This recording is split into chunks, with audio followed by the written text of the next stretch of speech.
Carlos vai dar certo. Só estamos esperando o ok da Dani. Ok. Então, boa noite, senhoras e senhores. Meu nome é Márcia Barbosa, eu sou professora do Instituto de Física da URGS e membro do Conselho Universitário. Hoje, o Somos URGS vem trazendo o tema da lista tríplice, como garantir a autonomia da URGS. E temos para conversar sobre esse tema, que já foi levantado através do informativo do Somos URGS na semana passada e por uma proposta da DURGS, antes do resultado da consulta. Agora vamos conversar como é que nós vamos tentar trazer esse debate, essa discussão para o Conselho Universitário dessa sexta-feira. Para nos ajudar nessa reflexão, nós temos dois convidados. O professor Lucas Posen, do Direito da URGS, e o professor Eduardo Rolim, da Química e da DURGS. Primeiro eu vou passar a palavra para o professor Lucas Posen para nos falar um pouco sobre as questões relativas ao direito, desta ideia de uma lista tríplice com autonomia. Boa noite, professora Márcia. Boa noite, professor Eduardo. É um prazer estar aqui com vocês essa noite, com o coletivo Somos URGS, para discutir os rumos da nossa universidade e contribuir para responder essa questão relacionada a como a gente pode, através da lista tríplice, garantir a autonomia da URGS. Eu preparei aqui uma breve apresentação para trazer meu ponto de vista, permeado por uma visão sociológica do direito, né, em relação a essa questão. Queria começar falando um pouquinho sobre essa ideia-chave, autonomia. E, em primeiro lugar, uma ideia que expressa aquilo que a gente deseja construir enquanto universidade na URGS. Quer dizer, expressa a nossa busca incessante por produzir um conhecimento livre, crítico, plural e democrático por meio das nossas atividades de ensino, pesquisa e extensão, sempre buscando excelência. A autonomia se expressa como parte do nosso ideário institucional, algo que a gente pode verificar, inclusive, no nosso estatuto, um documento de 1994, onde já no artigo 2º aparece essa ideia, com toda a sua força. A URGS, como universidade pública, é a expressão da sociedade democrática e pluricultural, inspirada nos ideais de liberdade, de respeito pela diferença, de solidariedade, constituindo-se em instância necessária de consciência crítica, na qual a coletividade possa repensar suas formas de vida e suas organizações sociais, econômicas e políticas. Então, a autonomia aparece aqui como uma ideia-força que se transforma em um imperativo de conduta para todos nós. Enquanto membro dessa instituição, enquanto docentes, enquanto técnicos, enquanto discentes, nós sempre devemos perseguir esse ideário.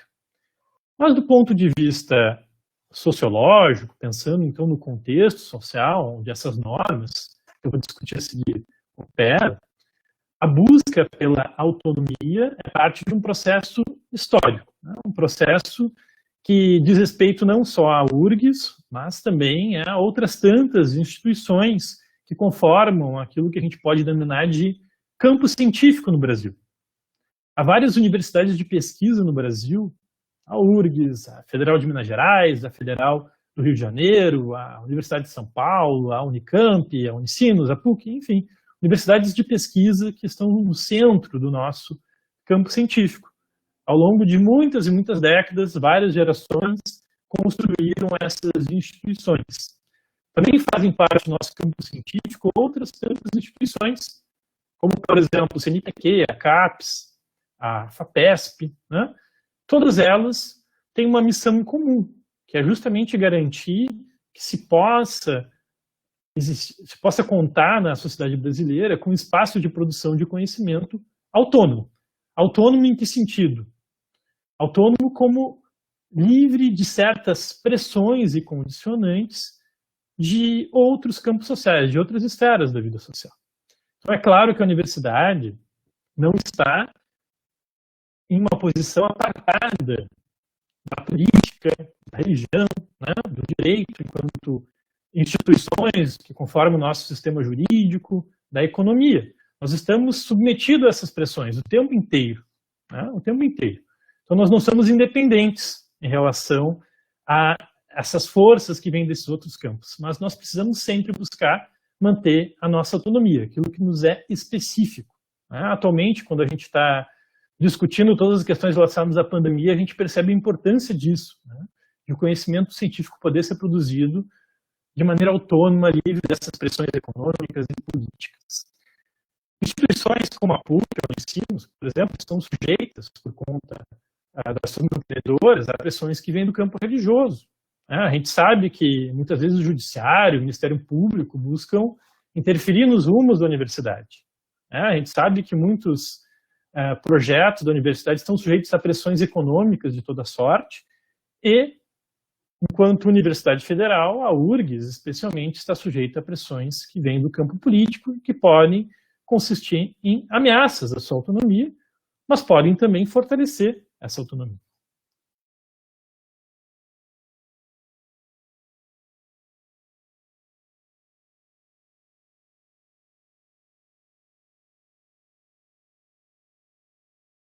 Lá em 87, 88, quando se elaborou uma Constituição para o Brasil, essa ideia de que era necessário assegurar a autonomia das universidades, ela foi inscrita no nosso texto constitucional. Então, no artigo 207, a gente percebe que está lá, escrito com todas as letras, que as universidades gozam de autonomia didático-científica, administrativa e de gestão financeira e patrimonial.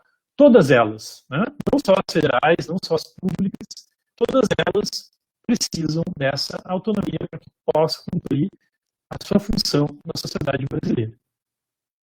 Então, nós temos aqui esse imperativo de conduta não só como algo institucional da nossa universidade, mas como que a nossa própria Constituição nos obriga a perseguir. Só que autonomia não significa soberania. O próprio STF, várias vezes, ao interpretar a Constituição, já nos alertou sobre isso, né? A universidade também está sujeita, como qualquer outra instituição, às leis e aos demais atos normativos que conformam um Estado democrático de direito.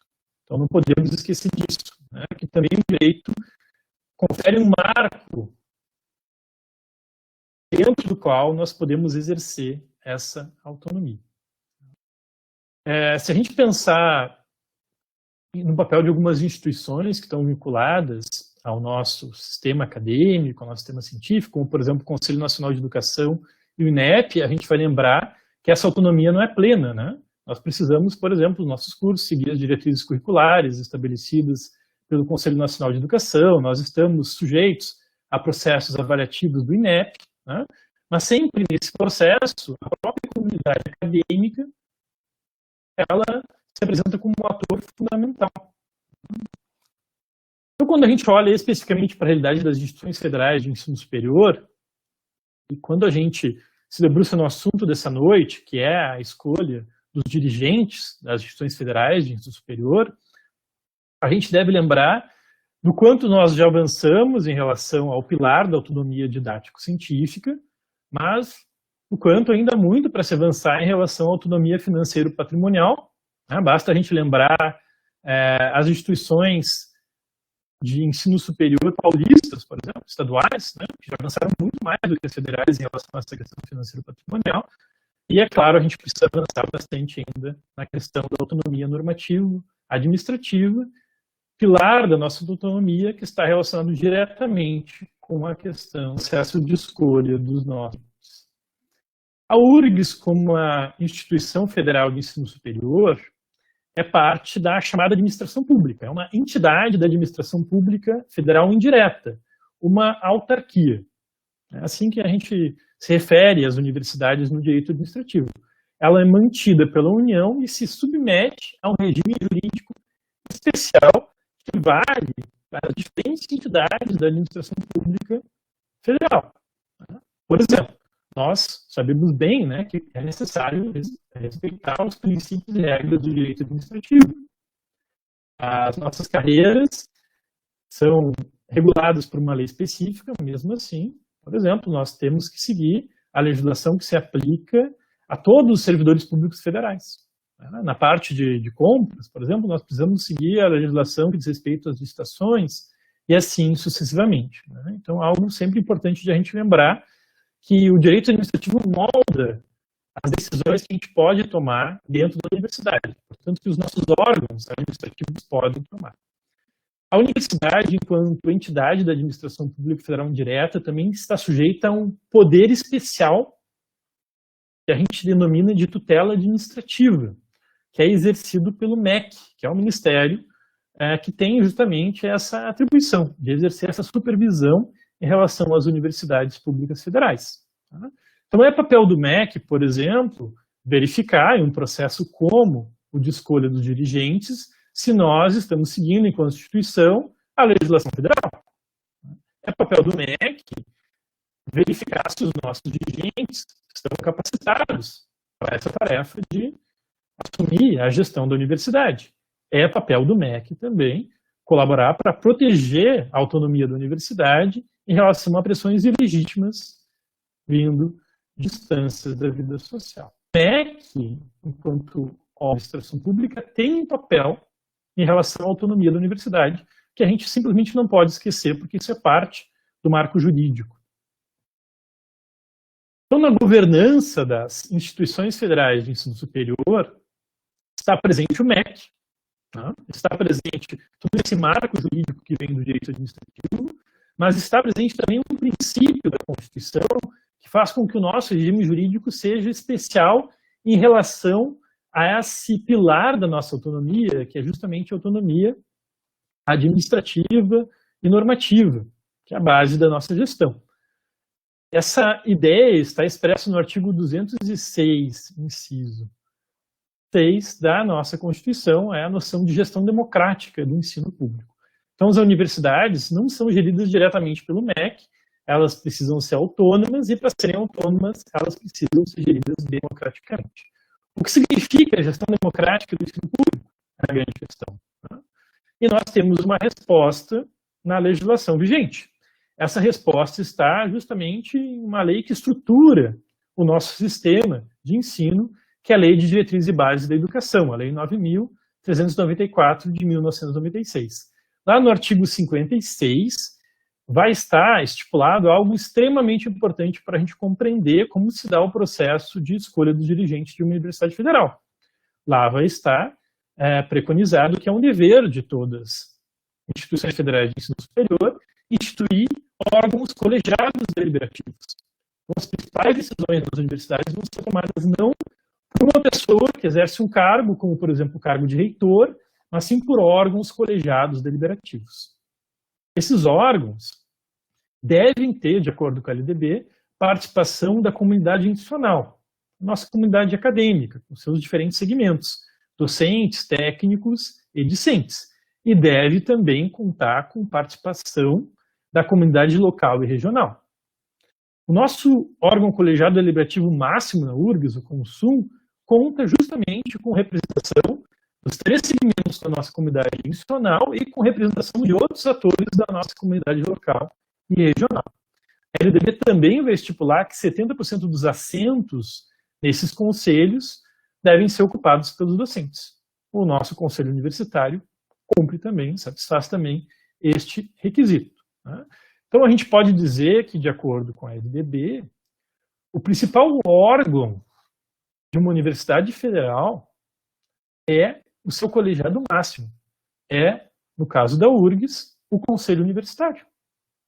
É este órgão que toma as principais decisões da instituição. É muito importante lembrar disso, né? Porque muitas vezes, quando a gente está discutindo as eleições para reitor, a gente esquece que, antes das eleições para reitor, né, nós normalmente temos eleições para o Conselho Universitário. Eleições diretas, no sentido de que quem é escolhido para representar os diferentes segmentos, de fato, vai ter um assento no Conselho Universitário. Né? Então, essas eleições são tão ou mais importantes que o processo eleitoral para a escolha do reitor. Afinal, a gente pode ver aqui no organograma da nossa instituição, o reitor está hierarquicamente subordinado ao Conselho Universitário, tendo, evidentemente, atribuições distintas. Então, o CONSUM é a chave da narrativa que eu quero trazer para vocês hoje em relação ao que pode ser feito para assegurar a autonomia da nossa universidade. O processo de escolha dos dirigentes das instituições federais de ensino superior, ele se dá a partir de um marco jurídico que tem como seu principal elemento, para além daqueles que eu já mencionei, uma lei, que é a Lei número 9.192 de 1995, uma lei que vai alterar uma legislação antiga, lá da época da ditadura militar de 68, estabelecendo um conjunto de regras e procedimentos para um ato administrativo. Um ato administrativo que é o ato de nomeação do reitor da universidade. Essa lei vai ser regulamentada por um decreto, o decreto número 1916 de 1996, e ela é uma lei que, como qualquer lei, está sujeita à interpretação. Ela precisa ser interpretada. Há vários conflitos interpretativos que foram surgindo ao longo do tempo, e de tempos em tempos, a assessoria jurídica do MEC, que é de responsabilidade da AGU, da Advocacia Geral da União, ela tem tentado estabelecer interpretações que vão nortear justamente esse processo de controle da legalidade dessas escolhas de dirigentes por parte do Ministério da Educação. A última nota é uma nota de 2019, a nota técnica 243, que busca justamente consolidar a interpretação deste marco jurídico que regula o processo de nomeação do reitor da universidade. Nesse marco jurídico, nós temos algumas regras importantes. A primeira delas diz respeito aos requisitos para ocupar o cargo de reitor. O cargo de reitor só pode ser ocupado por servidores federais do quadro da nossa universidade que atendam a dois requisitos. Primeiro, sejam docentes, né? É sempre bom a gente lembrar que técnicos e discentes não podem ocupar esse cargo. Docentes da carreira do magistério superior, tem que ser docentes da carreira, e tem que ser portadores do título de doutor. Alternativamente, a legislação também fala na possibilidade de pessoas que ocupam o cargo de professor titular ou associado 4, que não são portadores de título de doutor, também poderem ser elegíveis para ocupar o cargo de reitor. Isso diz respeito a uma situação que hoje é bastante incomum na universidade como a URGS, mas que algum tempo atrás ainda existia, né, de nós termos não doutores que estão nos últimos níveis da nossa carreira. Então esse é o requisito. Aqui nós temos resposta para uma questão importante. Quem é elegível para ser reitor da universidade? Portanto, quem pode estar na lista tríplice? A resposta jurídica para essa questão é qualquer professor da URGS que seja docente da carreira do magistério superior e que tenha título de doutor. Já pode imaginar que as opções do Conselho Universitário são de um número muito grande, né? Nós temos mais de 2.000 professores na instituição que cumprem com esses requisitos. Segundo aspecto aqui, que diz respeito a esse marco jurídico, é que esse processo de escolha dos dirigentes, que vai resultar em um ato administrativo publicado no Diário Oficial, que é justamente a nomeação do reitor da universidade, é um ato administrativo complexo. O que a gente quer dizer com isso no direito? Significa um ato que, para ele ser concluído, precisa necessariamente da manifestação de mais de um órgão administrativo. Órgãos administrativos se manifestam neste ato. O primeiro órgão é o colegiado máximo da universidade, no nosso caso, o Consul. O primeiro órgão administrativo que precisa necessariamente se manifestar. E o segundo órgão é o presidente da República. Então, são os órgãos que necessariamente vão fazer parte desse processo, de acordo com o marco jurídico vigente. A comunidade acadêmica não é um órgão, né? Lembrar disso. Não é um órgão. Não somos um órgão. Órgãos são o consumo, um órgão da Universidade Federal. Órgão é a presidente da República, o presidente da República, né? Enquanto parte do governo federal. Então, do ponto de vista do direito administrativo, este ato administrativo que é a nomeação de um reitor, ele é de responsabilidade do nosso Conselho Universitário e do Presidente da República. O Presidente da República pode até delegar para uma autoridade, por exemplo, o ministro da Educação, a responsabilidade por esse ato. O Consul não pode fazê-lo. Não está prevista essa possibilidade de delegação dessa responsabilidade pelo Consul. Então, é muito importante a gente entender essa parte dessa narrativa. São esses dois órgãos que vão ser responsáveis por essa decisão administrativa. Bom, o que mais esse marco jurídico estabelece? Aqui é uma ideia-chave que diz respeito ao papel do Consul. Este marco estabelece a possibilidade, portanto, a faculdade de o Conselho Máximo da Universidade consultar a comunidade acadêmica em relação a essa decisão. É o que a gente chama de consulta prévia à comunidade acadêmica. De acordo com a lei, essa consulta é facultativa. Porém, na nossa universidade, por força de uma disposição do nosso estatuto, essa consulta é obrigatória. Está previsto no nosso estatuto. Então, algo que para outras universidades é facultativo, no nosso caso é obrigatório. E se é obrigatório que o Consul faça isso, na nossa universidade, significa que é obrigatório que o Consul faça isso, enquanto órgão formal que é, de maneira formal. Então, na URGS, é obrigatório uma consulta formal. E a legislação vigente dispõe que, em uma consulta formal, se deve seguir uma sistemática de votação nominal, onde cada integrante da comunidade acadêmica vai votar em apenas um nome, e se deve respeitar um peso para os votos de diferentes segmentos. O peso mínimo estabelecido para a legislação é de 70% para docentes. Então, são as regras do jogo. Em outras universidades, como não existe essa obrigatoriedade da consulta, tem-se seguido um modelo informal de consulta. O que é um modelo informal? É uma consulta que não é feita por órgãos administrativos da universidade, mas sim por órgãos externos da universidade. Ou melhor dizendo, por instituições externas da universidade, porque não são órgãos da administração pública ou entidades da administração pública. Por exemplo, sindicatos, o DCE, essas instituições não pertencem à universidade e podem, se assim quiserem, realizar consultas informais. Aliás, mesmo no caso da URGS, se nós quiséssemos ter uma consulta paralela informal, nós poderíamos. Os sindicatos de docentes, o sindicato dos técnicos, poderiam, se assim quisessem, organizar consultas paralelas informais. Não fizeram esse processo, como a gente sabe. Bom, existe vinculação do consumo em relação a essa consulta prévia? Essa é uma grande dúvida jurídica que surgiu ao longo dos anos. E hoje é uma resposta consolidada para essa questão. A resposta é negativa. O consumo da URGS não está vinculado juridicamente à consulta. Não está vinculado ao resultado da consulta e a nenhum dos elementos que fazem parte dessa consulta, como, por exemplo, a lista de candidatos.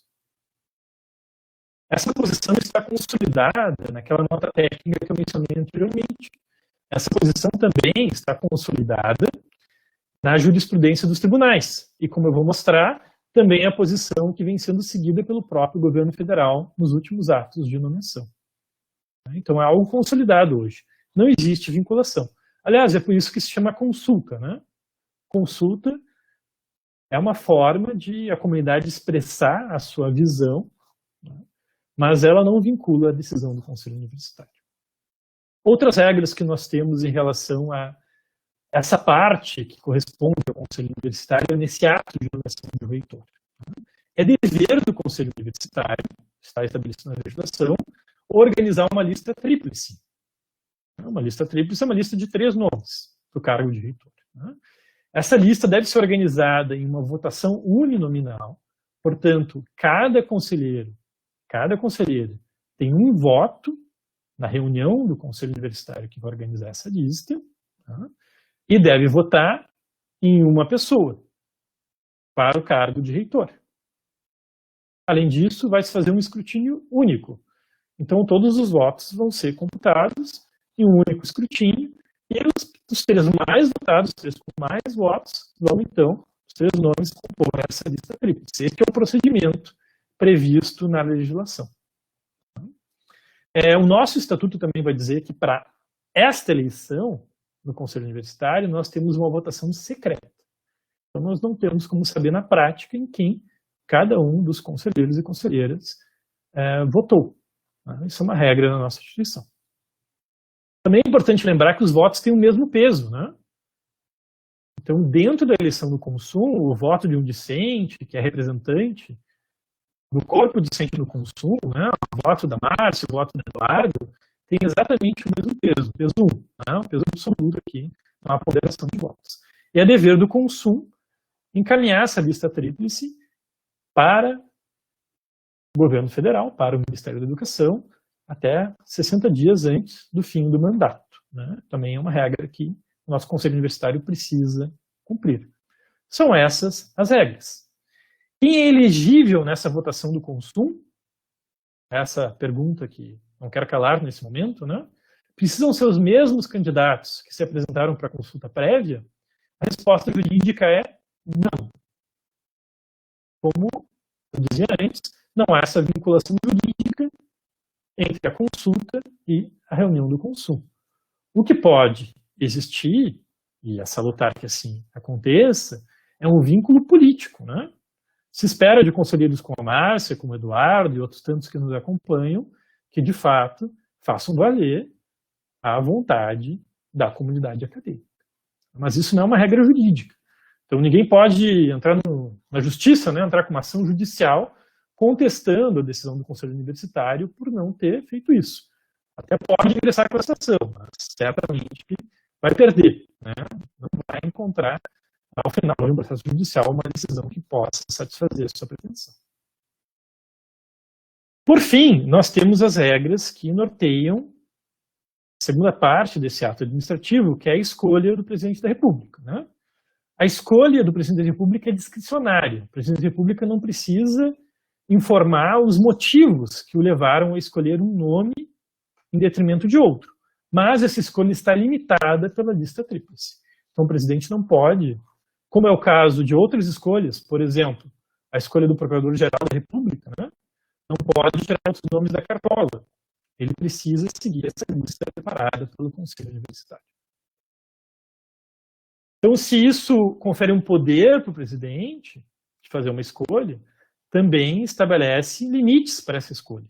Né? Limites que o nosso conselho, se assim o quiser, pode utilizar. Essas são as regras que vêm marcando o processo de escolha dos reitores há muito tempo nas nossas universidades. Não são nenhuma novidade, né? As novidades são as mudanças conjunturais que a gente tem visto ocorrer nos últimos 2 anos, né, e que representam ameaças à autonomia das instituições federais de ensino superior. Ameaças em relação à nossa autonomia financeiro-patrimonial, como os cortes, os contingenciamentos orçamentários, como, por exemplo, o PL do Futurice, né, bastante desidratado, é verdade, mas que foi apresentado agora em junho. Né. Nós também temos assistido a ameaças concretas à nossa autonomia normativa administrativa, sobretudo no que diz respeito à escolha dos nossos dirigentes. Basta lembrar da MP presente de Natal, né, de 24 de dezembro de 2019, MP 914, e a mais recente, MP 979, ambas buscando alterar esse marco jurídico que rege a escolha dos nossos dirigentes. Além dessas medidas concretas que têm sido adotadas pelo governo federal, que são sinais de uma certa visão em relação à autonomia das instituições, nós tivemos, nos últimos processos de nomeação dos reitores, um evento bastante emblemático, né? Que é justamente essa ruptura com uma tradição que havia se consolidado nos últimos governos, inclusive na administração Temer, de escolha do primeiro das listas tríplices apresentadas pelos conselhos universitários das universidades federais. Então o governo rompeu com essa tradição. Era uma espécie de norma social que aos poucos havia se constituído no Brasil. E o governo sistematicamente tem rompido com essa tradição. Considerando essa conjuntura e considerando os resultados da nossa consulta, o que a gente pode esperar, então, em relação às decisões que o Consul tem para tomar na sexta-feira, né? Em primeiro lugar, nós já contamos com os resultados da consulta à comunidade acadêmica. Nós já sabemos que a consulta observou a legislação vigente, né? Aliás, está de parabéns o Conselho Universitário por ter tomado esse cuidado, de ter aprovado um marco jurídico por meio do assento eleitoral que corresponde às exigências da legislação vigente, né? Então, a consulta, de fato, observou a legislação. Nós tivemos uma participação massiva da comunidade acadêmica, né? Se nós olharmos os números aqui, os votos válidos foram um número extremamente expressivo, né? Muito superior ao das últimas 2 eleições. Então, isso confere uma legitimidade muito grande do ponto de vista político para essa consulta. Nós também sabemos, analisando os dados, que uma das 3 candidaturas que se apresentaram para a consulta foi rejeitada pela comunidade acadêmica. Se nós olharmos o percentual de votos em relação aos diferentes segmentos, né, de votos válidos, diferentes segmentos, a gente percebe que uma das candidaturas foi a menos votada em todos os segmentos. Em todos os segmentos, né? Nós também percebemos que essa candidatura sequer chegou ao patamar de 15% dos votos válidos em 2 dos segmentos. As outras 2 candidaturas tiveram um apoio muito mais expressivo em diferentes segmentos da nossa comunidade, né? Essa situação também aconteceu em 2016, por exemplo, onde uma das chapas repetiu esse desempenho, né? Foi rejeitada pela comunidade, não conseguindo alcançar um patamar mínimo de votos em nenhum desses segmentos e também no total de votos absolutos. Então, isso é um dado importante para o Conselho Universitário. Será que o Conselho Universitário deve conferir autoridade no cargo de reitor para alguém que foi rejeitado pela comunidade? Que tipo de conflitos isso não geraria para uma universidade como a nossa, né? É importante a gente ponderar isso. E outra coisa que ficou claro neste processo de consulta, e que também já apareceu no processo anterior, é que há uma reivindicação por parte da nossa comunidade de um reequilíbrio nos pesos dos votos das diferentes categorias. É uma demanda que vem se consolidando, aquilo que a gente tem chamado de pauta da paridade. Nas últimas 2 eleições, as chapas mais votadas entre os docentes não foram as chapas... A chapa mais votada entre os docentes não foi a chapa mais votada entre os técnicos e os discentes. Nós temos aqui um problema, né, que o Conselho Universitário vai ter que, em algum momento, resolver. Então, isso a gente já sabe. A gente não consegue mais mudar essa situação. Outra coisa que a gente já sabe, porque a gente pode prever aqui, é o possível comportamento do presidente da República, né? Nós sabemos que o presidente da República vai exigir a observância da legislação, como tem feito em relação a outros processos, sob pena de devolução da lista tríplice e nomeação de um reitor pró tempore, como aconteceu em outras universidades, que tentaram se afastar desse marco jurídico a qual eu fiz referência. Então, não tenho dúvida que se nós fizermos isso, se nós nos afastarmos desse marco, que é assim que o governo federal vai proceder. Nós também sabemos, por conta dos outros casos das outras universidades federais, que o governo vai escolher um nome da lista tríplice. O governo tem feito isso. Tem cumprido com a legislação. Mas não necessariamente o primeiro. A gente sabe que o governo tem quebrado a tradição. Prometeu a respeitar esse momento e não tem feito isso. Alguns casos nos evidenciam esse comportamento sistemático do governo federal. Queria citar aqui 3 casos que me parecem muito importantes para a gente pensar o que o nosso Conselho Universitário pode fazer. O primeiro caso é o caso da Federal do Ceará. Em 2019, houve o processo de escolha do reitor. O que aconteceu na Universidade Federal do Ceará? Nós tivemos 3 candidatos inscritos na consulta prévia, e esses mesmos 3 candidatos se apresentaram na votação do Consul. Algo similar ao que aconteceu na última eleição da URGS, né? Onde se deu exatamente esse processo. Então, o que aconteceu? Formada a lista tríplice com esses 3 nomes, o que fez o governo federal? Escolheu o terceiro colocado na lista tríplice, que era o último colocado na consulta. Assim, o governo federal procedeu no caso da Federal do Ceará. Escolheu um colega meu do direito, tinha menos de 5% dos votos da sua comunidade para ser reitor. Então, Então, o governo federal está disposto a fazer isso, considera legítimo assim proceder. O segundo caso que eu queria trazer à tona é o caso da Unirio.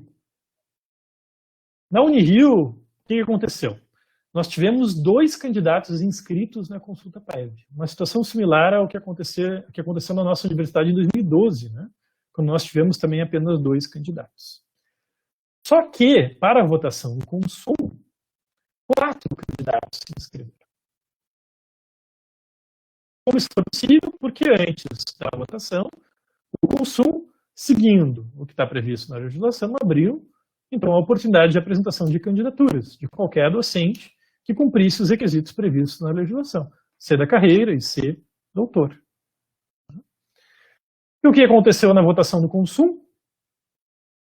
O Consul organizou uma lista tríplice, 3 nomes. 2 dos inscritos na consulta prévia foram para essa lista, na posição número 2 e número 3 da lista, e o primeiro foi um professor que não havia se apresentado na consulta prévia. Isso que fez a Unirio. Né? O que fez o governo federal? Escolheu o primeiro da lista tríplice. Novamente, né? O governo federal aqui mostrou, em primeiro lugar, que é juridicamente aceitável que o Consul inclua na lista tríplice candidatos que não se apresentaram para a consulta prévia. Então, o governo reforçou essa tese jurídica. Segundo, o que nós tivemos lá na Unirio, que foi o grande problema, né? O reitor, que acabou sendo escolhido pelo governo, e que ficou em primeiro lugar na lista do Consul, não tinha se apresentado na consulta prévia. Então, a legitimidade desse nome foi contestada por diferentes segmentos da comunidade lá da Unirio. Né?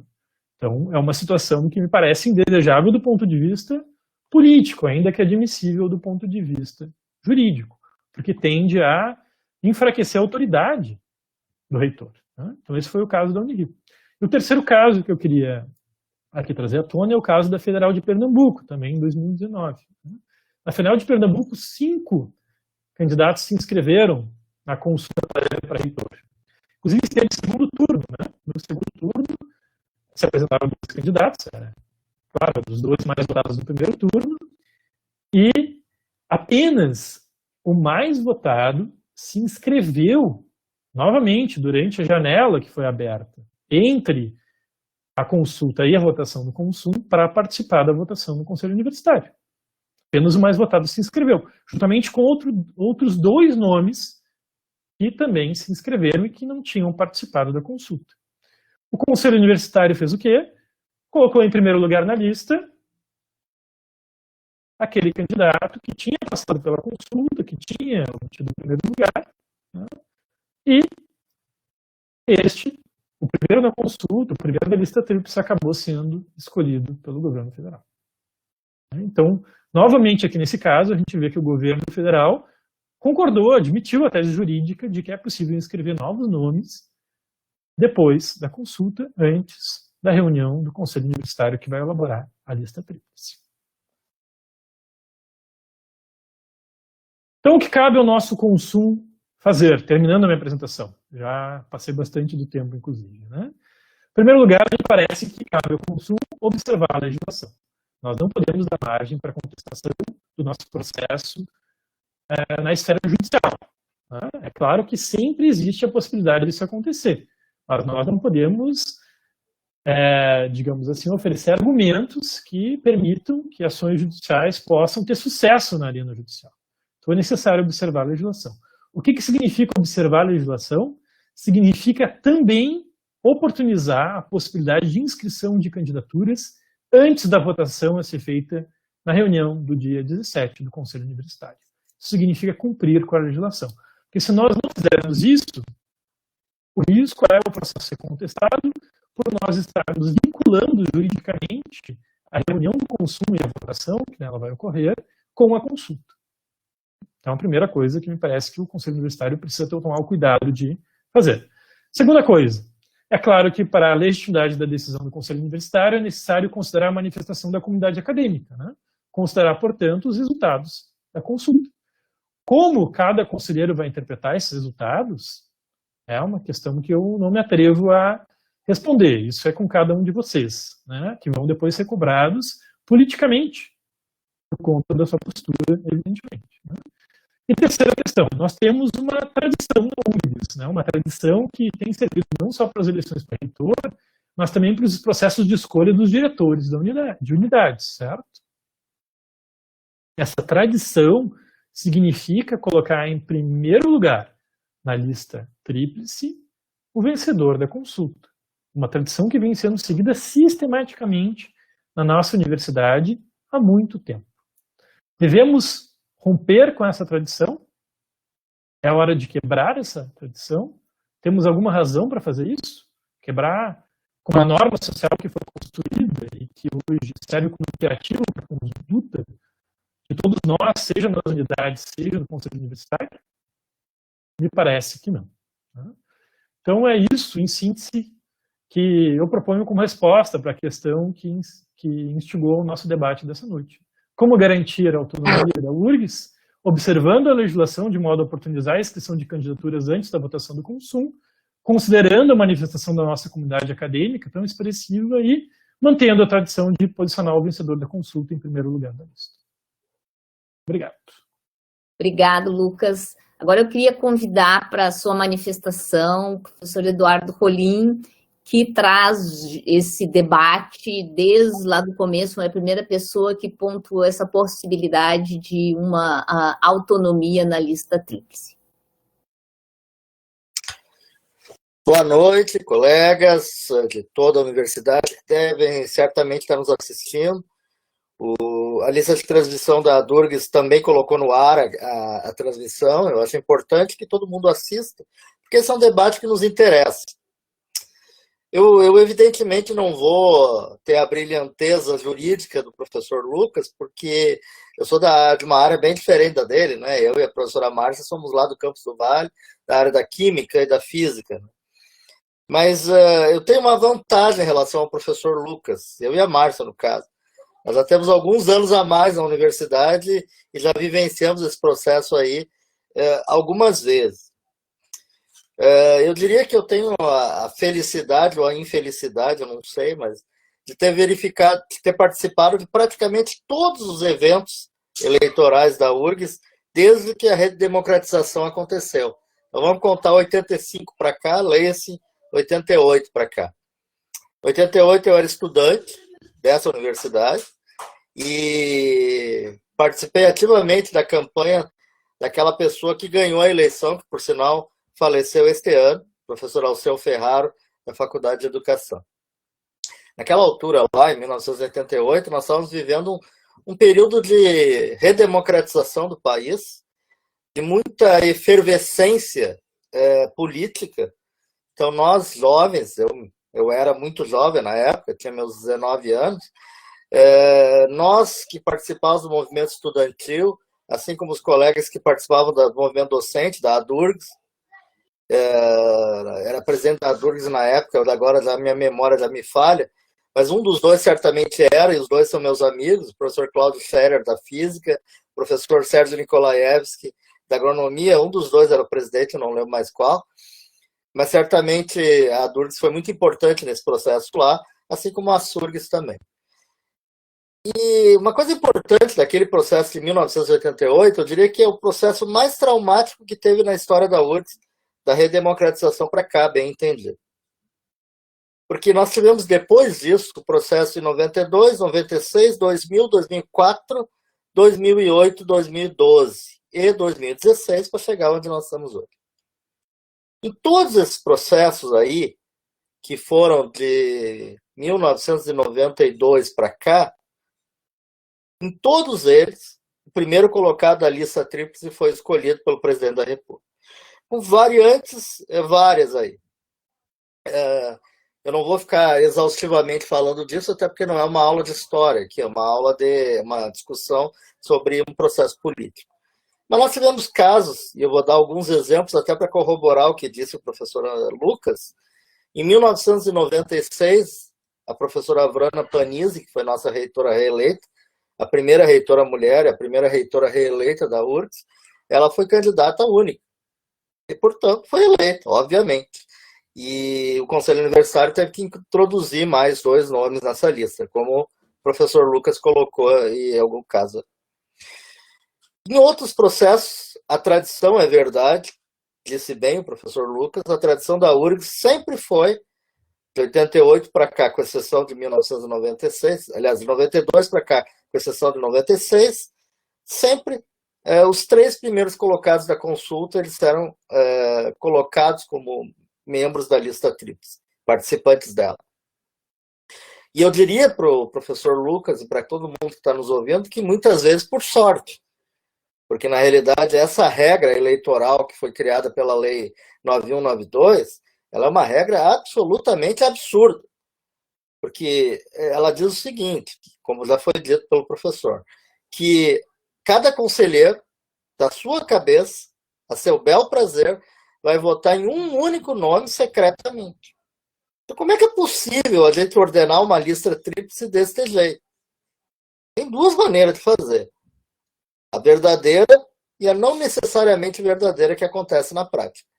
A verdadeira é o acaso, porque afinal nós temos, no nosso caso, 77 votos, a maioria, 70%, um pouquinho mais, é de professores, mas temos técnicos, estudantes e membros da comunidade externa. Atualmente, os 4 membros da comunidade externa, um deles é ex-aluno, um deles é representante dos trabalhadores, que é a presidente do CEPERS, um deles representa a Fiergs, e um 4º nome representa, se eu não me engano, é o Conselho Estadual de Educação. Então, desses nomes aí, se der sorte, pode ser que se ordene a lista tríplice do jeito que ela está lá. O outro jeito de fazer isso é uma conversa. Essa conversa não é necessariamente amparada na lei, porque a lei diz isso que eu falei antes. Tem que votar secretamente numa única vez. A conversa diz o seguinte, olha, existe uma tradição nessa universidade, que só foi quebrada uma única vez, eu vou chegar lá, de nomear o primeiro colocado da lista tríplice pelo presidente da República, e, portanto, nós temos a obrigação política, não moral e muito menos legal, de colocar aquela pessoa que ganhou a eleição, no nosso caso atual, vamos ser claros, né? O professor Rui Oppermann é o vencedor da consulta, pelas regras dela, como primeiro da lista tríplice. Então, como é que a gente faz isso? Nós somos 77. Desses 77, nós temos que combinar que pelo menos 37 votem num, 38 votem num, ou 39, né? Para fazer a conta direitinho ali. Votem nele. E o resto pode votar em quem quiser. É a única forma de acontecer isso. Se não tiver 39 votos a favor do primeiro colocado, ele não vai ser o primeiro. Então, como é que a gente faz isso? Tem que ter conversa prévia, não existe outra maneira de fazer isso. E essa conversa prévia significa que, vamos dizer, 40 pessoas vão votar no primeiro da lista e os outros 37 se dividem nos outros 2. É isso, não tem muito o que fazer. Só que isso não pode estar escrito em lugar nenhum. Que bem disse o professor Lucas, nós não podemos dar espaço à judicialização, porque nós não queremos que isso aconteça. E por que a gente não quer que isso aconteça? Não porque alguém não tenha direito de ir à justiça. Todo mundo tem. Isso faz parte do princípio da democracia no Brasil. Inclusive, quando a administração pública, por exemplo, num processo de progressão funcional, escreve para nós lá que a gente tem que abrir mão de ir à justiça para poder ganhar os atrasados, já está consolidado o processo. Os advogados da ADURG sempre dizem a mesma coisa. Pode assinar, isso não vale nada. Ninguém pode ser impedido de ir à justiça, independente se a pessoa assinou ou não assinou. Aqui, nesse caso que nós estamos falando, é óbvio que as pessoas têm o direito de ir à justiça. E, por sinal, a Chapa 1, o professor Carlos André, foi à justiça ontem. Entrou com mandato de segurança querendo mudar ou, enfim, participar de alguma forma do processo de apuração. O Poder Judiciário disse não deu liminar, diz que esse é um processo interno. E sendo um processo interno, não caberia fiscalização da Polícia Federal ou do Tribunal Regional Eleitoral, como era o pleito em questão. Agora, por que não é bom que ninguém vá à justiça? E essa é uma fala política que eu estou fazendo aqui. Não é apelo, porque apelo a gente faz para quem tem alguma inferioridade em relação a nós, ou para quem a gente tem que suplicar, não é nada disso. É uma forma de politicamente tentar convencer as pessoas de que alguma coisa está acontecendo. Eu vou dar um quarto exemplo de universidade no governo Bolsonaro. O professor Lucas deu 3, Ceará, Pernambuco e Unirio. O quarto exemplo que eu gostaria de dar é o da Universidade Federal da Grande Dourados, que foi talvez a primeira universidade que teve eleição para reitor depois que o atual governo federal assumiu. Eu não lembro se foi ainda no Vélez Rodrigues ou se já foi no Weintraub. Eu acho que foi ainda no Vélez Rodrigues. Lá concorreram 3 candidatos à eleição. Houve uma ordem. O segundo colocado na consulta, por algum motivo, que me escapa agora qual seria, ele entrou na justiça. E o processo ficou sob júdice. O que fez o Ministério da Educação naquela universidade que fica lá no sul do Mato Grosso do Sul? Simplesmente nomeou uma pro tempore, porque há previsão legal de que se há algum problema, se a lista tríplice não é entregue até um determinado período, no caso da URGS é o dia 20 de setembro, 20 de julho, se até esse prazo não for entregue a lista tríplice, o governo federal tem o poder de nomear um pro tempore até que se resolva a questão, até que se faça nova eleição, até que a justiça resolva a litigância, enfim. Lá na Universidade Federal do Rio Grande do Norte foi escolhida uma pessoa, uma professora, cumprindo as regras legais de quem pode ser reitor, ligada a este segundo candidato do ponto de vista político, tanto assim que o apoiou, e ela até hoje é reitora da Universidade Federal de Grande Dourados, da Grande Dourados. A comunidade se revoltou, a comunidade entrou, fez greve, fez manifestações, fez muita tentativas de inviabilizar a sua gestão, porém, as coisas vão passando, o tempo vai passando, a gente tem que dar aula, os alunos têm que defender, a vida tem que seguir, e a professora é a reitora da Universidade Federal de Grande Dourados, sem mesmo ter participado de nenhuma eleição, nem no Conselho Universitário, nem na consulta lá, e é reitora. E vai ser reitora provavelmente os 4 anos desse governo. A não ser que algum processo judicial anule essa decisão. Isso é possível de acontecer? Eu vou dar um paralelo, um quinto e último exemplo que eu vou dar aqui, que é do Instituto Federal do Rio Grande do Norte. Por que esse exemplo é importante? Que pareceria que não tem nenhum sentido falar de Instituto Federal, porque institutos federais são regidos por uma outra lei, a Lei 11.892, que diz que a eleição no Instituto Federal, apesar de dizer na própria lei que eles são equiparados às universidades federais para todos os fins, do ponto de vista eleitoral para a eleição do seu reitor, não são. Lá a eleição ela é paritária e ela é uninominal. Ela termina dentro da instituição. O governo federal recebe apenas um nome, não recebe uma lista tríplice. A eleição do Instituto Federal do Rio Grande do Norte aconteceu em dezembro de 2018. Portanto, não aconteceu neste governo. Aconteceu no governo Michel Temer. Todo o processo foi concluído no governo Michel Temer. Só que por razões burocráticas, era bem pertinho do Natal, a lista foi entregue, o nome, né, foi entregue ao Ministério da Educação em janeiro de 2019. O que fez o governo? O governo simplesmente devolveu o nome, por algum motivo que ele achou que não era adequado o processo de escolha, e nomeou um pro tempore também. O reitor entrou na justiça, o reitor eleito, ganhou uma liminar, assumiu o cargo de reitor do Instituto Federal do Rio Grande do Norte, e essa liminar foi derrubada semana passada pelo Tribunal Regional Federal da 5ª Região, portanto, dando ao presidente da República o direito de não nomeá-lo como reitor do Instituto Federal do Rio Grande do Norte. Quer dizer, esse processo ele é um processo que não é simples. Então, a questão da judicialização é algo que nós temos que ter medo, sim, porque há uma tradição criada neste governo atual, e eu não sei se o novo ministro da Educação, apesar de ser professor, ele vai ter uma postura muito diferente dela. Inclusive pelas demonstrações, pelas falas que ele fez aí, até falando que nós ensinamos algumas matérias que a gente normalmente não ensina na universidade, eu não sei se efetivamente ele está sintonizado com aquilo que a gente acha que é o mais correto. Eu queria falar de alguns mitos também.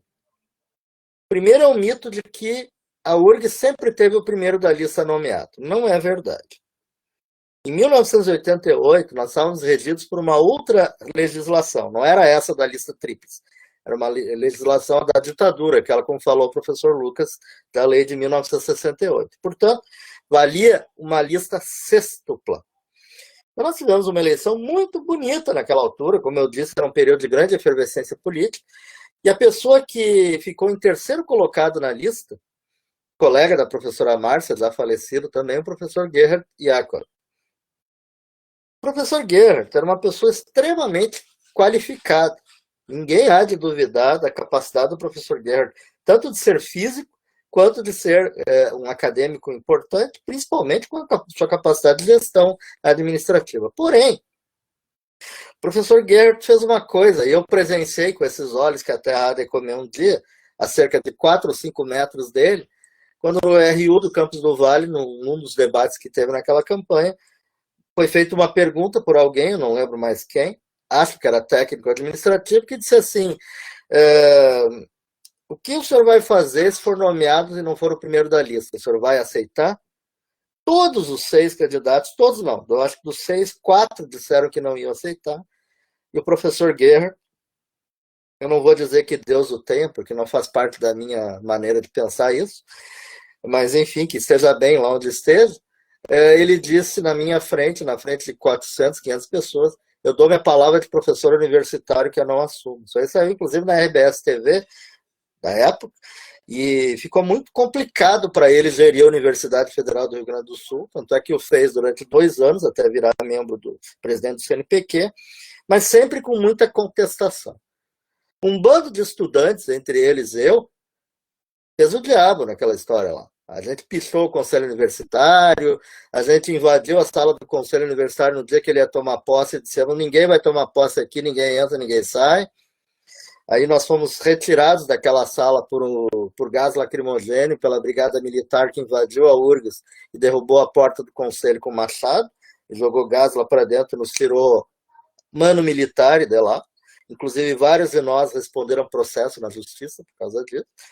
Mas, enfim, já se passaram tanto tempo.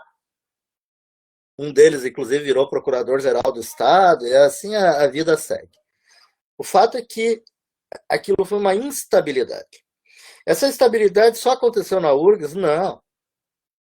Porque a gente pensa na tradição do primeiro da lista escolhido e, portanto, a gente dormiu em berço esplêndido durante alguns anos. Principalmente nos anos em que Luiz Inácio Lula da Silva e Dilma Rousseff dirigiram esse país. Porque naqueles 3 governos e meio, e mais o governo Temer, eu vou dar essa justiça para o governo Temer, nesses 3 governos, né? Não, 4, 2 do Lula, 1 da Dilma e meio do Temer, nesses 4 governos, todos os reitores foram nomeados no primeiro da lista. Todos, não houve nenhuma exceção. Mas isso não é a realidade de sempre. A primeira vez isso aconteceu depois que o Lula assumiu, mas antes disso, em 2001, Fernando Henrique Cardoso nomeia, já tinha nomeado outro, entre outros, ele nomeou o reitor Vilhena, reitor da Universidade Federal do Rio de Janeiro, em 2001 ou 2002, eu não lembro agora. E essa eleição do Vilhena foi muito dura também. A nomeação dele foi algo muito duro. A Universidade Federal do Rio de Janeiro passou por um trauma grande em função daquela situação. Depois de um tempo, passou, ele virou reitor e acabou assumindo. Como eu disse na Grande Dourados, a vida passa, né? As pessoas acabam seguindo. Quais são os outros mitos que eu queria falar também, antes de falar da proposta final, e aí abrir o espaço que eu imagino que a gente vai ter espaço para algum questionamento por aí também, né, Márcio? O mito de que a URGS sempre faz eleição em 70, 15, 15. Isso é um mito também. A URGS fez as eleições, eu vou falar de 88 para cá, todas as da redemocratização para cá. 88 foi uma eleição que era na regra anterior, portanto o Conselho Universitário não tinha nenhuma determinação legal em relação à consulta, é pré-estatuto de 94, e a consulta foi em 50, 25, 25. Tá? O Alceu Ferrari ganhou nas 3 categorias, tanto nos professores, quanto nos técnicos, quanto nos estudantes. Dali para diante, esse percentual de 50, 25, 25, ele acabou se consagrando. E ele foi modificado, na realidade, bem depois disso. Mas em 92, a gente tinha uma maneira, como nós estávamos antes da lei ainda, e a gente não queria mais que o terceiro, o segundo, o quarto ou o quinto da lista sexta fosse escolhido, a URGS fez uma regra que foi muito interessante, muito inteligente na época. Foram 2 chapas que concorreram, cada uma com 6 nomes. A gente votava igual a eleição para deputado estadual, deputado federal. A gente votava no partido, na chapa 1, chapa 2. E dentro daquela chapa, a gente escolhia qual das pessoas a gente queria. O Elgio Trindade, nosso ex-reitor, ganhou aquela eleição, ele foi o mais votado da sua chapa. E, portanto, encabeçou a lista sexta do Conselho Universitário. Eu votei no Sérgio Nikolaevski, lembro bem até hoje. Ele era o presidente da Durgs, em 92, com certeza, e eu lembro que eu votei nele por causa disso também. Eu não era professor ainda, eu era aluno de pós-graduação nessa altura. Mas aí vem a lei que o professor Lucas colocou, governo Fernando Henrique, 1995, dezembro de 95. Nas próximas eleições da URGS, elas têm esse problema. Não podia mais ser feito. Mas nós vivíamos um período ainda de razoável paz dentro da nossa universidade. A professora Vrana foi eleita em primeira vez. A segunda vez ela foi eleita como candidata única, em 2000. Então, não tivemos nenhum grande problema em relação a isso. Nas eleições seguintes, do Henneman, em 2004, e a do Alex, em 2008, a gente tentou evoluir nessa questão. Em 2004, ainda valendo 50, 25, 25, mas inclusive com uma cláusula de barreira para mudar essa questão do tal do redutor, como estão falando aí dos estudantes. Se chegassem 20% dos votos dos estudantes, eles tinham o direito de não dividir pelo total de eleitores, mas sim pelo total de votos válidos. Eles não atingiram 20% naquela altura. Tá?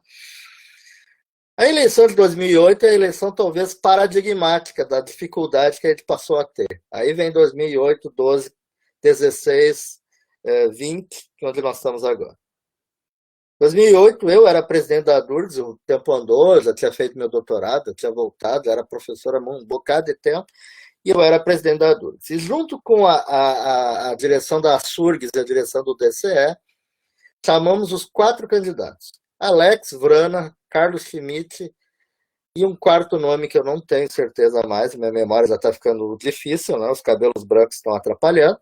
Abílio. Abílio, pode ser. Chamamos os 4 e dissemos para os 4, nós vamos evoluir nessa questão aí. O Conselho Universitário tem que receber uma lista e tem que contar em 70, 15, 15. Então nós vamos fazer o seguinte, nós vamos fazer 40, 30, 30. Foi o acordo possível na época. Foi uma grande evolução. Nós aprovamos isso na Assembleia da Durgs. Lembrando que em dezembro de 2019, a Durgs faz uma consulta eletrônica e 75% dos professores dizem 70% é o número que queremos. Em 2008, nós aprovamos na Assembleia Geral 40% para professores, 30% para estudantes e 30% para técnicos. Os 4 candidatos assinaram o acordo. E, infelizmente, só a Durgs assinou o acordo, porque na noite que nós fomos fazer isso, só apareceu o presidente da Durgs lá. Eu. Lá na rua Otávio Correia, 45. Os 4 candidatos estavam lá, os 4 vices estavam lá. Um deles, inclusive, está aqui, né, o professor Rui Opperman, que ontem foi eleito reitor na consulta da URGS. 40, 30, 30. O processo parecia legal, o Conselho Universitário chancelou tudo bonitinho. Só que, como as 2 outras entidades não assinaram o acordo, por razões que eles estão aí, muitos deles estão vivos ainda, aliás, que todos, eles podem dizer isso depois, se vocês quiserem perguntar. Isso gerou um mal-estar muito grande, principalmente porque se criou a famosa polêmica da fórmula. A polêmica de divide pelos votos válidos ou divide pelos votos totais. A professora Vrana ganhou entre os estudantes, ganhou entre os técnicos e perdeu esses professores. Qualquer semelhança é mera coincidência com 2020. Se a gente fizesse a conta dividindo pelo número de votos válidos, ela ganhava. Dividindo pelo número total de votantes, ganhava o professor Carlos Alexandre Neto, que ganhou. Estava escrito no acordo, ponderado pela participação. A professora Márcia, que é da física, sabe bem que ponderado significa dividido, ou levado em conta a participação. Portanto, quanto maior a participação, maior o percentual. É uma razão matemática fácil de entender. Mas a política ela não é matemática, ela é complexa nesse aspecto. E aquilo gerou uma instabilidade na universidade, porque houve uma judicialização. Mas como nós vivíamos um período tranquilo, onde o presidente da República, Luiz Inácio Lula da Silva, nomeava sempre o primeiro colocado, aquela ação não prosperou, Lula nomeou Alex, e assim a vida seguiu. O que aconteceu de lá para diante? 2012, 2016 e 2018, o Conselho Universitário, em maioria, disse não. Aquilo que aconteceu lá em 2008, não queremos mais. Então é 70, 15, 15, vamos seguir a lei e acabou o problema. O mito último para falar, então, da posição e da finalização da minha fala. O mito do tal redutor dos estudantes. Por que a gente divide pelo total de número de participantes e não pelo número de votos válidos? Porque dividir pelo número de votos válidos é uma fantasia matemática.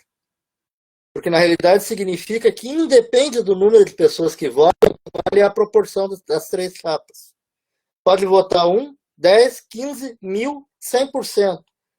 A proporção é exatamente igual. Quer dizer que o aumento da participação não leva a que a categoria tenha uma proporção maior. Então, na realidade, significa que, na prática, é um congelamento daquela proporção. E significa que, na prática, quanto menos gente votar, mais possibilidade tem um determinado grupo majoritário, numa determinada categoria, de impor a sua vontade. Por isso que é um artifício matemático que está errado, não pode ser usado esse dividir pelos votos válidos. E aí o professor Lucas me ajudou, quando ele disse que no Conselho Universitário o peso é igual. Por que o peso lá é igual? Todos os 77 conselheiros têm o mesmo peso. Porque já está dado pela proporção entre as categorias, que é 15, 15 e 70, mais ou menos, que cada um vai ter um voto e, portanto, o peso da categoria está respeitado. Numa consulta ampla, como a que nós estamos vivendo, isso não acontece, porque depende da participação. Nesse caso atual, nós tivemos 89% de participação de docentes, 67% de participação de técnicos e 28% de estudantes. Então é óbvio que se a gente quer respeitar o peso de uma categoria, quanto mais votos ela tiver, mais votos ela tem que ter para que o seu peso seja respeitado. Essa é a questão central. Aí tem muita discussão na política. Mas é muito difícil que 100% dos estudantes votem. Eu diria o seguinte, para concluir essa parte histórica e ir para aquilo que a gente tem que concluir aqui. A URGS está de parabéns, concluiu uma prova que para nós da URGS é extremamente interessante. A consulta eletrônica mostrou que a participação das pessoas ela é facilitada. Ao contrário do que alguns tentam dizer por aí, consulta eletrônica acaba com a democracia, acaba com a participação. Foi a maior participação de estudantes de todas as eleições da URGS, foi a maior participação de professores de todas as eleições da URGS. Técnicos eu não tenho certeza, mas professores e estudantes foi. E isso é uma prova de que esse processo é um processo que, quando as pessoas se interessam e querem participar, não importa qual é o meio. Se o meio é físico ou é papel ou se ele é eletrônico. E eu acho que o meio eletrônico ele dá uma capacidade muito maior das pessoas aparecerem lá. As eleições da URGS já são assim há muito tempo, e essa consulta da URGS, que é a primeira vez que a URGS faz uma eleição para reitor no sistema online, teve a maior participação de todas. Isso, para mim, é uma prova de legitimidade e uma prova de que esse sistema é um bom sistema. Agora, eu vou confessar a vocês, eu não gostei da campanha online. Eu acho que a campanha ela ainda precisa mais da gente conversar. Infelizmente, tivemos o coronavírus pela frente e nós não pudemos fazer campanha presencial. Mas eu acho que a campanha, a conversa, ela é boa. E a campanha que nós tivemos, eu acho que ela foi uma campanha um pouco frustrante para todo mundo. Assim. A gente só via as pessoas nas lives e live não é uma coisa legal. Eu preferia estar sentado numa mesa do lado do Lucas e da Márcia aí, e a gente está conversando, tomando um cafezinho junto, etc. Mas a gente volta para lá um dia, né? Para terminar, colegas, qual é a posição que eu defendo que eu agradeço a professora Márcia dizer que eu fui a primeira pessoa, mas eu não fui a primeira, eu apenas expressei uma ideia que a Durgs e o Proifes têm há bastante tempo. E a primeira ideia que nós temos é que essa legislação, a 9394, ela tem que ser mudada. E, infelizmente, não foi no governo Lula, infelizmente, não foi no governo Dilma, onde talvez pudesse ter mudado, tanto assim que a dos institutos federais é bem diferente. Nós somos contra a lista tríplice e o Proifes tem uma lei não, quem dera, né, que o Proifes pudesse ter uma lei. Tem um projeto de lei, um anteprojeto de lei, de autonomia das universidades, que o artigo 207 prevê, que diz que as universidades são autônomas, tanto do ponto de vista de gestão, patrimonial, financeiro, pedagógico e tal, só que isso nunca foi regulamentado. Então, na prática, nós não temos. Então, nós temos, como disse bem o professor Lucas, uma série de controles externos que talvez não devêssemos ter. A gente tem a possibilidade do governo contingenciar o nosso orçamento, que talvez não devesse ter. A gente tem a possibilidade de ter uma procuradoria da universidade que não é da universidade, é da AGU, e defende os interesses do governo federal e não os interesses da autarquia autônoma que a Constituição prevê. Então, a gente tem um projeto de lei, a Andifes também tem um, que é muito parecido com o nosso, por sinal, em alguns aspectos, em outros não, mas num deles a gente diz o seguinte: a escolha do dirigente máximo, do reitor, ela dar-se-á e ela esgotar-se-á dentro dos muros da instituição. Não haverá lista tríplice. E ela não avança aí. Não avança porque cada universidade, na nossa opinião, tem que ter a sua capacidade de criar uma forma de fazer isso.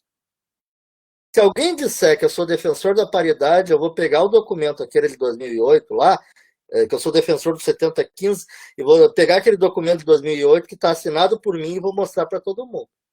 Capaz de registrar em cartório, para que as pessoas não fiquem dizendo coisas que não sabem o que estão dizendo. Agora, eu acho que a gente tem que evoluir. E aí eu vou ser bem franco e bem sincero, principalmente com os estudantes que talvez estejam nos assistindo. Eu acho que é muito diferente o papel de um professor e de um técnico administrativo que são contratados por esta casa e vivem aqui 35 anos, de alguém que vem 4 anos aqui. 5 anos, talvez. Não que eu acho que os estudantes não têm que ter voz, muito antes, pelo contrário. Eu sou um professor que acredita na democracia, acredita no papel dos estudantes.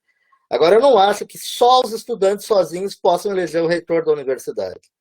Tanto assim, que daqui a 4 anos, quando eles não estiverem mais aqui, nós vamos estar resolvendo os problemas que talvez uma administração irresponsável crie. Eu não estou falando da chapa 3 aqui, não estou falando disso, estou falando em tese, tá? Eu não acho que a professora Carla nem a professora Cláudia sejam irresponsáveis. Estou falando em tese. E aí, nesse sentido, esse equilíbrio entre as categorias é uma coisa que nos diferencia da sociedade lá fora. Por que lá fora todos votamos? Porque lá votamos todos. Aqui não. Porque se a gente vai decidir o destino de uma instituição que é a nossa, da qual eu sou professor, os outros 2 colegas também, os técnicos, os estudantes estão aqui episodicamente, mas é a universidade deles, será que nós temos o direito sozinhos de pensar num voto universal que só inclua a gente? Por que a sociedade lá fora, que paga nosso salário, que paga financiamento dessa instituição, não teria o direito também de votar?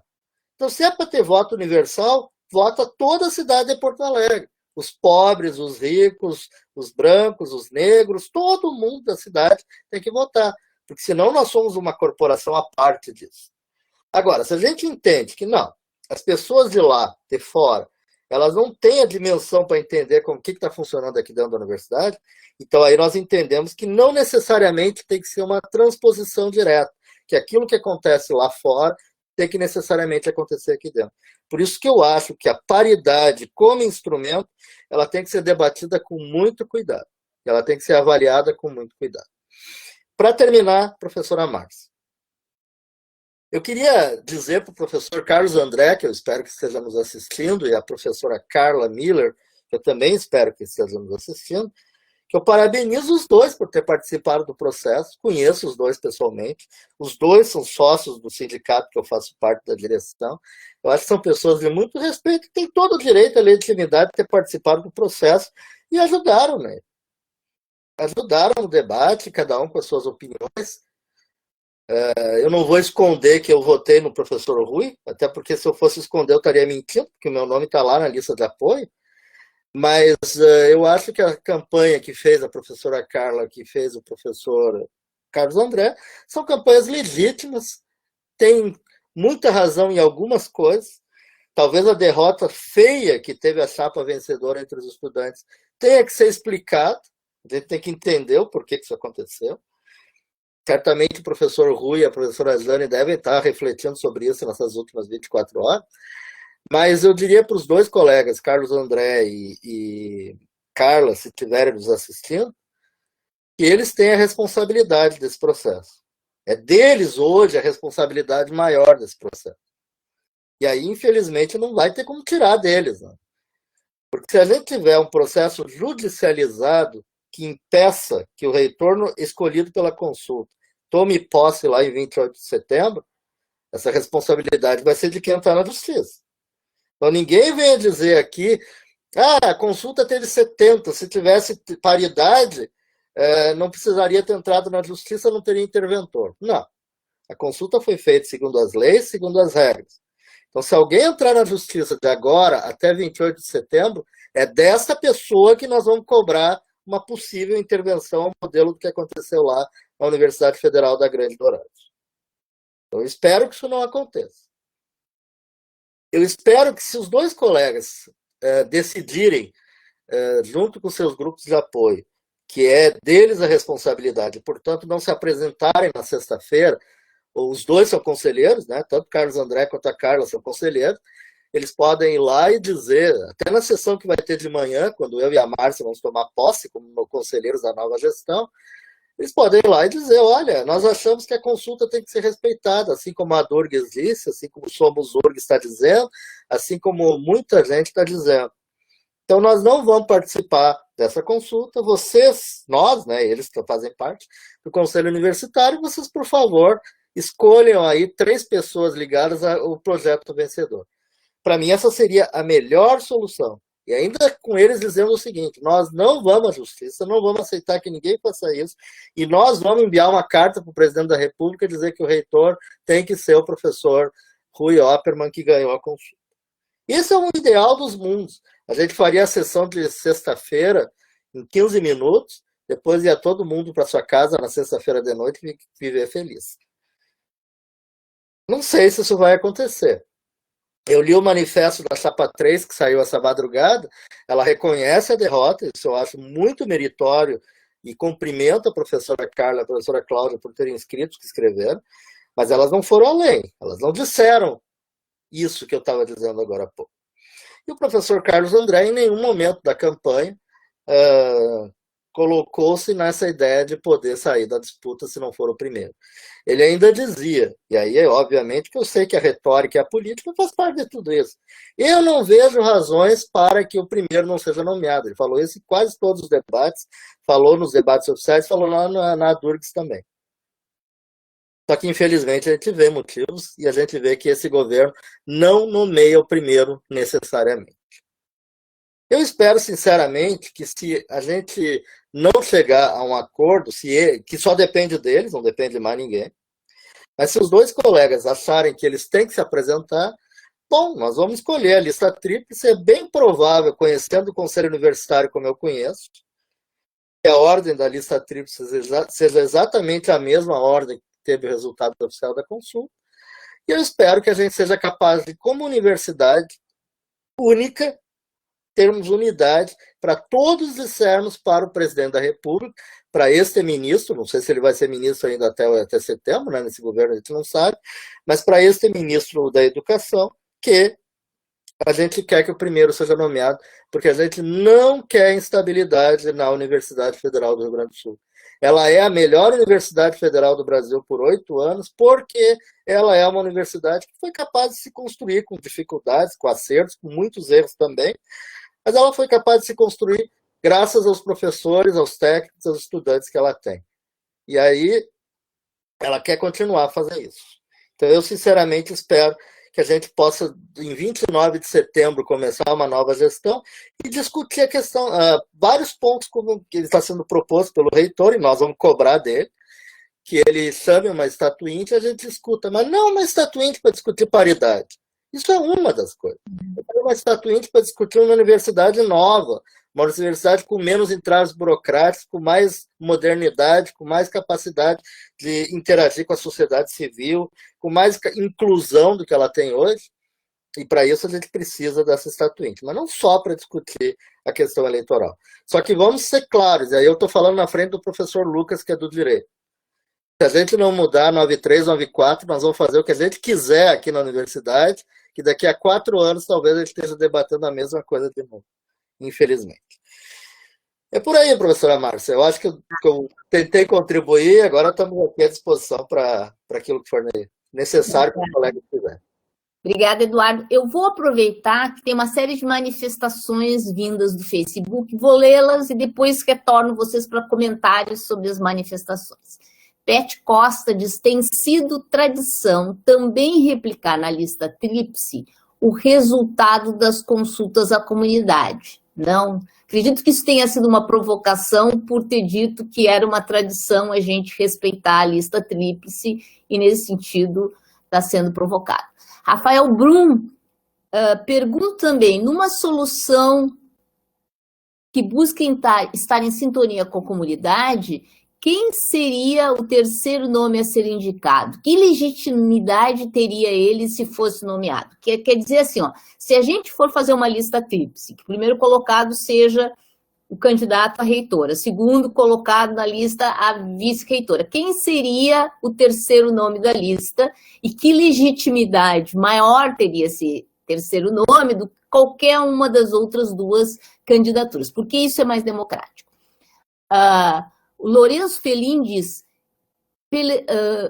pela explicação do professor Lucas, a legislação autoriza o consumo a avançar na democracia interna da instituição e optar por nominar candidata mais votada pela comunidade acadêmica, considerando o voto universal, como a primeira da lista tríplice. Ou seja, está dizendo, se a consulta é desvinculante, o consumo poderia olhar e dizer, olha, eu vou seguir a pessoa mais votada pelo voto universal. Isso é verdade ou não é verdade? Ricardo Reis diz, se a lista tríplice for com as 3 chapas da consulta, seria entregar ao governo a definição do novo reitor com grande probabilidade, isso é um comentário, de escolher o mais votado. Se a URGS quiser aumentar a probabilidade que a chapa mais votada seja escolhida, o melhor seria a chapa ganhadora propusesse os demais nomes da lista. Lourenço Felim diz, legalmente nessa alternativa, poderia-se escolher o mais votado de forma mais democrática, considerando a paridade. Outro comentário sobre a paridade. Felipe Comunello diz, pergunto para o Lucas, a palavra fascismo tem sido usado para definir o atual governo federal. Como isso poderia se expressar nesse processo de escolha para a reitoria? Bem, são esses os comentários que eu consegui captar. E deixa eu passar a palavra para o Lucas, porque tem algumas perguntas que foram específicas para ele. Se quiser, eu repito.